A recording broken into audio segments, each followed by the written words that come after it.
समस्त को नमस्कार। आई चलतु गोटे बड़का रुटी को लेकिन स्पेशल पिला गोटे रेसिपी तैयारी करवा सब कौन कौन सामग्री नहीं दीटा बासी रुटी टी धनिया पत्र गोटे बड़ साइज आलू गोटे बड़ साइज पियाज गोटे छोट टमाटो मुझे दीटा अंडा टमाटो सॉस गोटे चामच चिली सॉस गोटे चामच स्वाद अनुसार लुण हल्दी गरम मसला पाउडर अधा चामच कड़े गरम कर रखी से पकेबा आधा चामच जीरा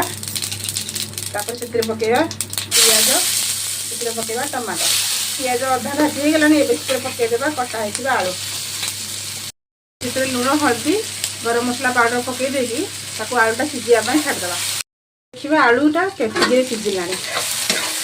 आलू भल भाव सीझी जाइए एवं आम पकईदेवा अंडा ए मुझे लंकार व्यवहार करनी पाई करुँगी आपण जदि आप लंका खाइबे ताहले आपण लंका पकई पारे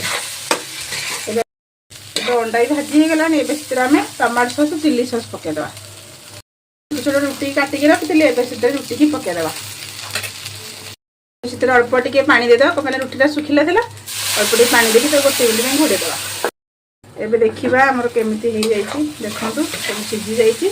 एबे हितरे धनिया पत्र पकई देकी गैस को बंद कर देबा देखन हमर प्रस्तुत हो जाइछि बळका रुटी रे रुटी भुजिया आपण आलू बदल भी अलगा परिवा गाजर बीट जहाँ पकई पारे आपण बनै खातु पिला मानु करिके दियंतु केमिति लागला कमेंट जणातु एवं नुआ नुआ वीडियो देखिया पई मो चैनल को लाइक करंतु सब्सक्राइब करंतु समस्त भले रहंतु।